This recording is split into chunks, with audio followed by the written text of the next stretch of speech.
16번 문제를 같이 한번 보도록 하겠습니다. 다음 설명 중 변동원가 계산 제도의 특징을 골라라 라고 나와 있죠. 자, 기억해 보시면은 기업회계 기준에서 인정되는 제도이다. 틀렸습니다. 우리 변동원가 계산 제도와 기업회계 기준은 관련이 없습니다. 기억 틀렸고요. 니은 특정 기간의 이익이 재고자산 수량 변동에 영향을 받지 않는다라고 나와 있습니다. 우리 변동원가 계산은 오로지 판매량에 의해서만 이익을 결정하기 때문에 재고자산 수량 변동에는 영향을 받지 않습니다. 네, 니은 맞는 거예요.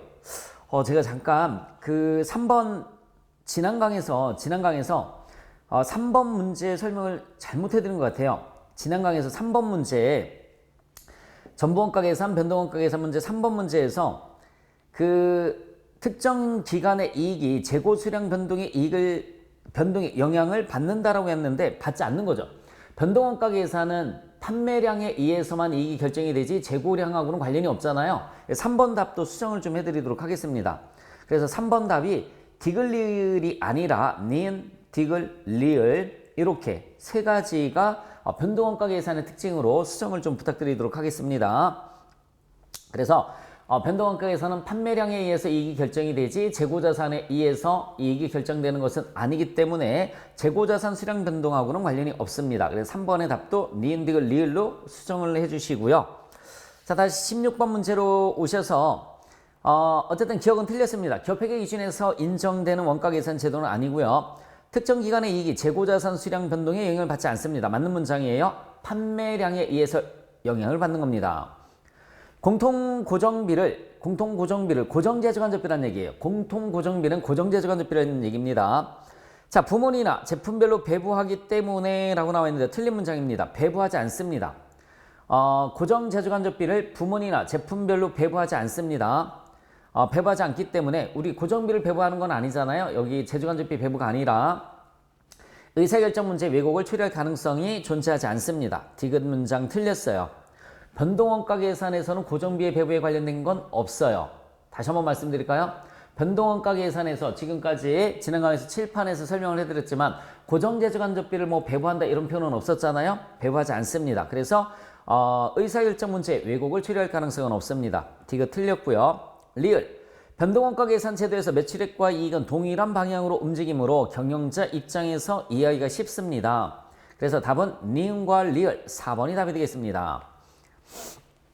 17번 변동원가 계산 제도 하에서 재고자산에 포함되는 원가 항목을 올바르게 나열한 것을 물었습니다. 자, 변동원가 계산 제도에서 재고자산이니까 변동비만 들어가면 되겠죠. 직접 재료비, 직접 노비, 변동재주간접비. 답은 2번이죠. 재고자산에는 판매관리비는 들어가면 안 된다고 그랬어요. 다시 한번 말씀드릴게요. 재고자산에는 판매관리비는 들어가지 않습니다. 답은 2번. 18번 문제를 봤더니 500단위를 생산을 했습니다. 이에 대한 변동 원가는 10원이고 단위당 고정비는 3원이다 라고 나와 있어요. 전부원가 계산, 변동원가 계산에 대한 거니까 공식을 써볼게요. 전부원가 계산 순이익 전부원가 계산 순이익 플러스 기초 제품 기초 제공품 속 고정비 마이너스 기말 제품 기말 제공품 속 고정비를 해주시면은 변동원가 계산 순이익이 나옵니다. 변동원가 계산 순이익이 계산이 됩니다. 대입을 한번 해볼게요. 500단위를 생산해서 그죠? 이에 대한 변동비는 10원이고 단위당 고정비는 3원이다. 신제품에 대한 기초 재고액은 없으며 기말재고 수량만 100개라고 나와 있습니다. 기말재고 수량이 100개라고 나와 있고요. 단위당 고정비가 들어가는 거니까 3원 이렇게 들어가면 되겠네요. 고정비만 들어가는 거니까 전부원가 계산 대신에 변동원가 계산 방법을 적용했다라고 했을 때 얼마나 변동을 할 거냐라는 얘기는 100개 곱하기 3원 하면 300원이 변동이 되겠죠. 답은 300원이 자 증가냐 감소냐 따져줘야 되겠죠. 문제가 뭐예요? 변동원가 계산 적용을 한다라고 하면 전부원가 계산 방법에 비해서 얼마나 변동될 것이냐. 얘가 만약에 1000원이라고 가정을 하면 변동원가 계산은 얼마로 계산이 될까요, 여러분들? 700원이 되겠죠. 그러니까 300원만큼 감소된다. 4번이 답이 되는 겁니다. 4번. 그래서 전부 원가 계산을 1,000원이라고 가정을 했어요. 그러면은 변동원가는 700원 나오니까는 300원만큼 감소된다라고 알아두시면 되겠습니다. 자, 19번 문제를 봤더니 공원이익을 계산하라 라고 나와 있습니다. 공원이익은 매출 마이너스 변동비는, 그쵸? 매출 마이너스 변동비는 공원이익이에요. 매출 마이너스 변동비는 공원이익입니다. 대입을 한번 해볼까요? 자, 판매 가격이 나와 있죠? 판매 가격이 400원. 단가로 먼저 계산해 볼게요. 변동비는 변동 제조원가 150원, 변동 판매 관리비가 120원이니까 270원입니다. 그러면 130원 나오죠? 곱하기 수량. 판매 수량이 몇 개? 2만 개 이렇게 나와 있으니까는 260만 원이 공원이익이 됩니다. 260만 원이 공원이익. 답은 3번이 답이겠습니다. 20번. 다음 중 원가 행태 분석에 관한 설명이다. 올바르지 않은 것을 물었습니다. 원가 대상을 무엇으로 정하는지에 따라서 변동비가 될 수도 있고 고정비가 될 수도 있으므로 원가 대상을 명확하게 설정하는 것이 중요합니다. 다시 한번 말씀드릴게요. 계란국에서 계란은 늘 들어가야 되는 거니까 고정비가 되겠죠.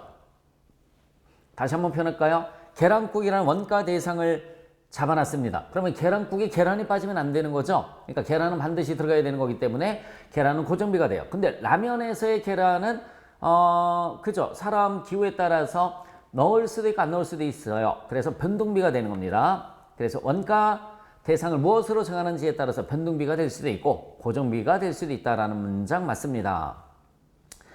원가 추정을 위해서는 종속 변수, 즉 추정 대상 원가를 잘 설명할 수 있는 독립 변수인 조업도를 선택하는 것이 중요합니다. 회계분석법은 과거의 자료를 이용하는 거고요. 관련 범위는 의사결정과 관련된 개념이므로 원가 함수를 추정함에 있어서 고려할 필요가 없다라고 나와 있는데 의사결정과 관련이 있어요. 그리고 관련 범위에 따라서 원가 행태가 다르게 나타날 수 있습니다. 때문에 상당히 중요한 내용이죠. 4번이 틀렸습니다. 21번. 만 개를 판매해서 200만 원의 세전 영업이익을 달성하는 것을 목표로 하고 있다. 고정비는 400만 원이라고 나와 있어요. 여러분들 매출 마이너스 변동비는 공원이익 마이너스 고정비가 영업이익입니다. 자, 세전 영업이익을 200만 원, 200만 원 달성하는 걸 목표로 하고 있고요. 고정비는 400만 원입니다. 고정비는 400만 원. 그럼 공원이익이 얼마가 나와야 되는 거죠? 600만 원이 나와야 됩니다. 600만 원이 나와야 돼요. 공원 이익률이 50%니까 나누기 50%, 그러면 변동비도 50%, 매출액이 100% 이렇게 나오는 거죠. 이러면 매출액이 계산이 되죠. 그러면 1200만 원이 매출액이 되는 겁니다. 1200만 원이 거꾸로 올라가는 거니까. 그래서 공원 이익률이 50%다라고 했으니까는 변동비율은 자동으로 50%가 되는 거고요. 매출액은 1200만 원이 계산이 됩니다. 물음이 뭔가요? 제품 단위당 가격과 단위당 변동비는 각각 얼마인가 라고 물었습니다. 여러분 1200만 원 나누기 만 개를 판매를 한다고 그랬잖아요. 만 개. 그러면 단가가 나오겠죠. 자, 공을 4개씩 지워버리면 1200원이 나옵니다. 1200원. 얘가 1200원이 되는 거예요. 매출 단가는. 변동비 단가는 1200원에 50%면 600원이 되는 겁니다. 1200원에 600원. 답은 1번이 답이 되는 겁니다. 1200원에 600원. 저 공식만 기억을 하고 있으면 충분히 다 푸실 수가 있는 문제예요. 자, 22번. 예산 또는 실제 매출액이 손익분기점 매출을 초과하는 부분으로서 손실을 발생시키지 않으면서 허용할 수 있는 매출액의 최대 감소액을 우리가 뭐라고 하느냐면 안전한계라는 말을 쓰는 겁니다. 안전한계, 손익분기점 매출 수준을 초과하는 부분 밑줄 치시고요. 손익분기점 매출액을 초과하는 부분을 안전한계라는 표현을 써요. 23번. 다음 괄호 안에 들어갈 알맞은 용어를 골라라 라고 나와 있어요. 전부원가 계산 제도는 원가 부착이라는 개념의 근거를 두고 있습니다.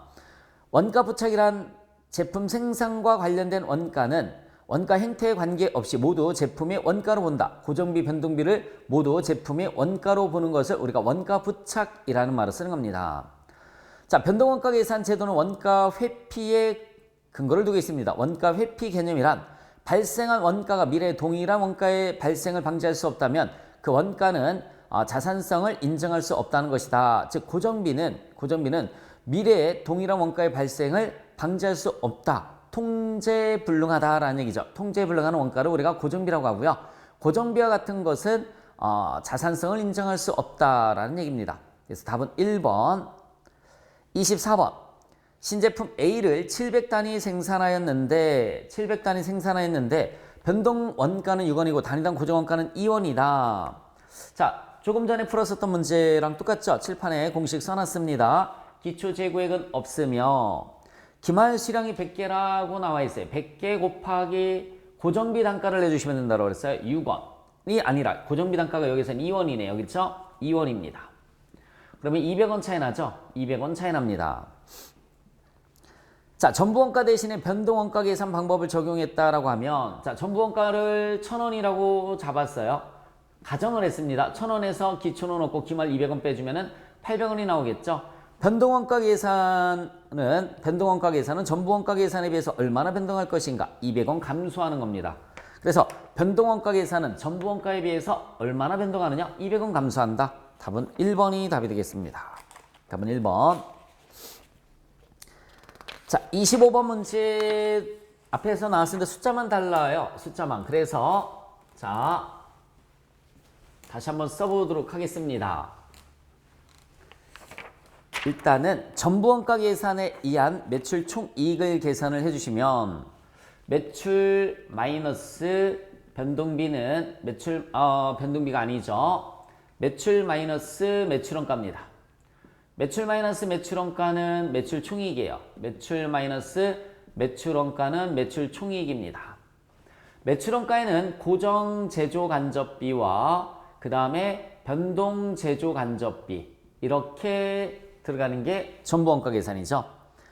판매 가격이 500원 나와 있어요. 판매 가격은 500원 곱하기 판매 수량이 맨 끝에 봤더니 2만 개라고 나와 있어요. 2만 개. 2만 개 나와 있습니다. 그럼 5, 20, 0, 그죠? 00, 네, 이렇게 1000만 원입니다. 매출원가는 고정 제조간접비가 20만 원 나와 있고요. 고정 제조간접비는 20만 원 나와 있습니다. 다 팔렸으니까 그냥 20만 원 다 계산을 해도 되는 거죠. 변동비는 직접 재료비가 150만 원, 직접 노비가 120원, 150원, 120원, 50원이니까는 얼마입니까? 200원에서 320원. 변동 판매 관리비는 안 들어가요. 320원 곱하기 2만 개. 판매 관리비는 여기 들어가는 거예요. 고정 판매 관리비, 그 다음에 변동 판매 관리비 이렇게 들어가는 게 전부원가 계산이란 말이에요. 그러면은 얼마라고 계산이 될까요? 640만 원인가요? 640만 원. 그죠? 2, 3은 6, 2는 4. 640만 원으로 계산이 됐습니다. 고정 제조간접비는 20만 원 나와 있고요. 고정 제조간접비는 20만 원.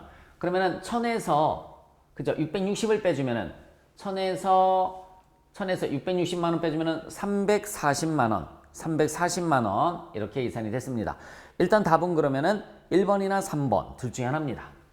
자, 그리고 매출 마이너스 변동비는 공원이익인데 공원이익 이 변동비에는 변동비에는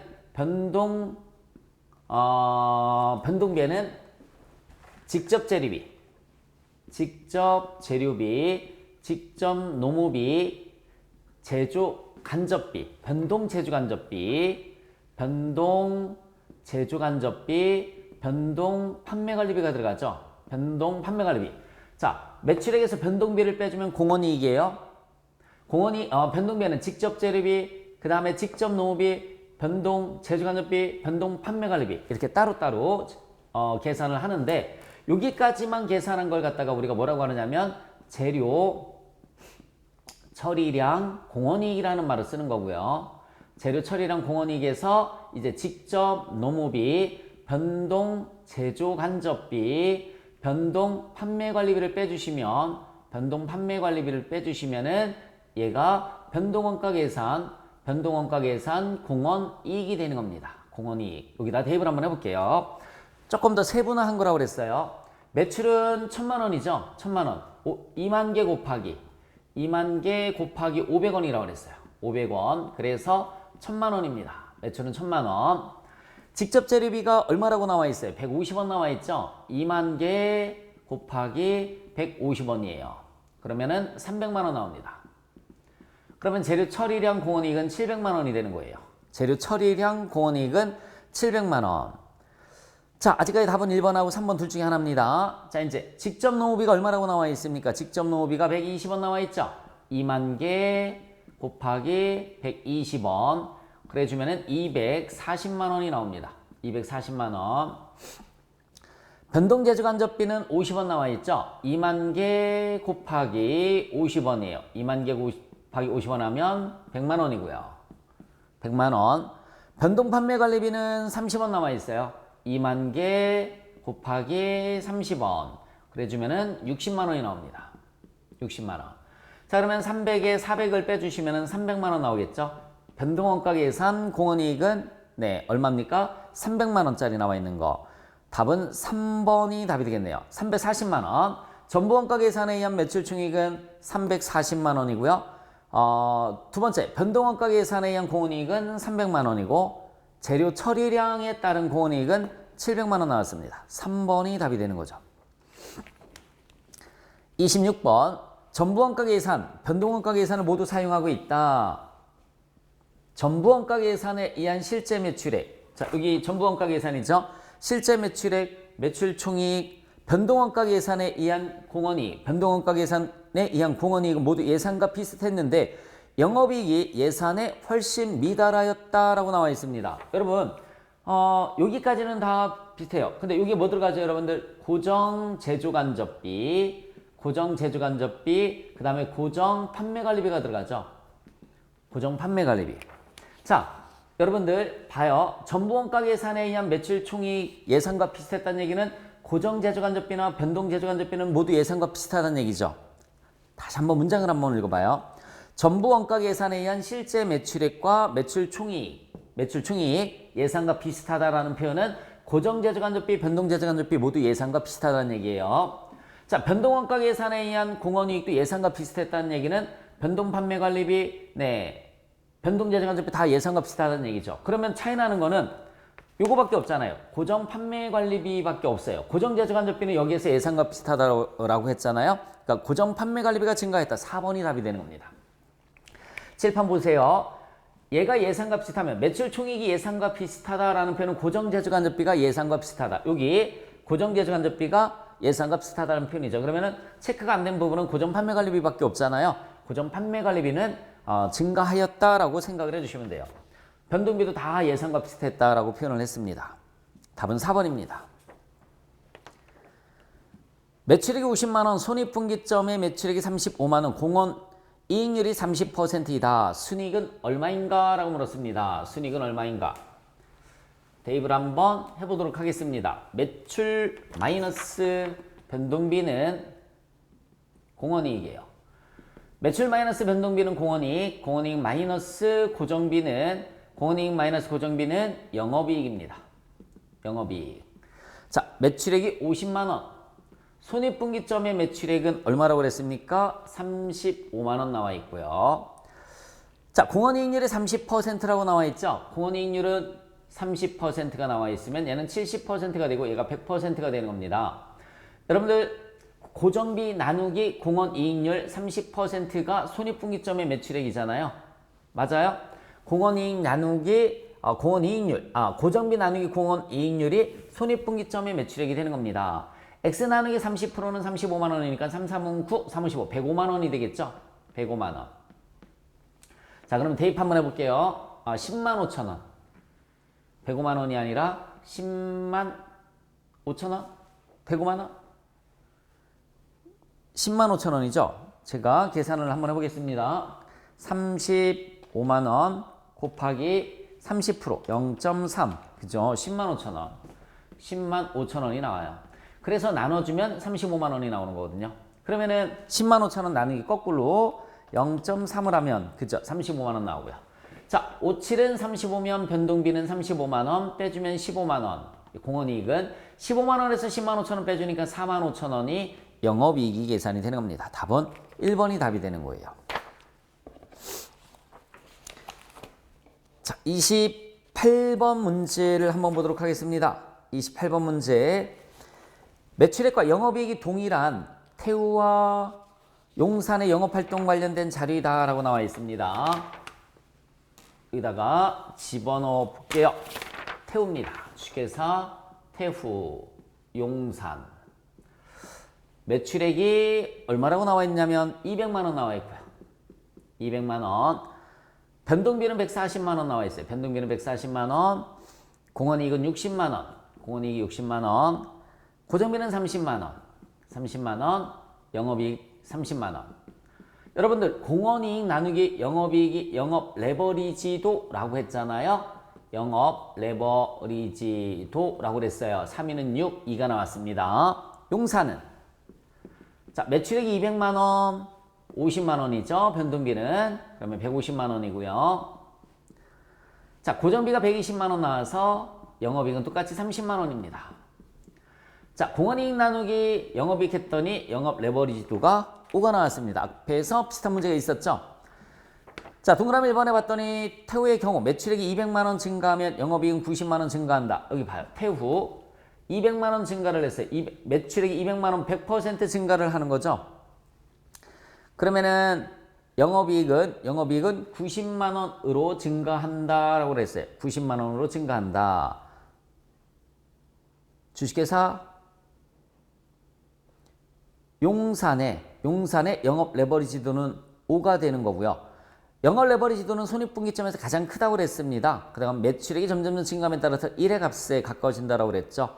경기 침체로 인해서 매출액이 감소할 때 여러분 매출액이 감소할 때 영업이익 감소율 누가 더 클까요? 당연히 용산이 더 크겠죠. 바뀌었죠. 태후의 영업이익률 감소율이 용산의 영업이익률 감소율보다 항상 크다가 아니라 그죠? 바뀌었습니다. 영업 레버리지도가 큰 폭으로 나타나는 거예요. 그러니까 용산의 영업이익 감소율보다가 아니라 바뀌었어요. 용산의 영업이익률 감소율이 태후의 영업이익 감소율보다 항상 크다라고 나와야 되겠죠. 4번이 틀렸습니다. 동그라미 1번엔 매출액이 200만 원 증가하면 200만 원 증가한다고 그랬어요. 그렇죠? 태후의 매출액이 200만 원 증가합니다. 200만 원 증가하면 얘가 400만 원이 되겠죠. 400만 원이 증가를 하는 거예요. 그러면은 얘가 100%일 때 27은 14, 70%잖아요. 그러면 47은 280만 원이 되는 거고요. 다 2배잖아요. 그러면은 빼주면 400에서 280만 원 빼면 120만 원이 되고 120에서 고정비는 늘 변동이 없으니까 30만 원 빼주시면 얼마가 되겠습니까? 90만 원이 되는 거죠. 120에서 30을 빼주면 90만 원. 맞죠? 이렇게 계산을 해주시면 되겠습니다. 자, 우리 이렇게 해서 조금 어려운 단원이었었는데 전부원가 계산, 표준원가 계산, CVP 분석까지 모두 풀어봤습니다. 다시 한 번씩 꼭 풀어보시기 바랍니다. 수고하셨습니다.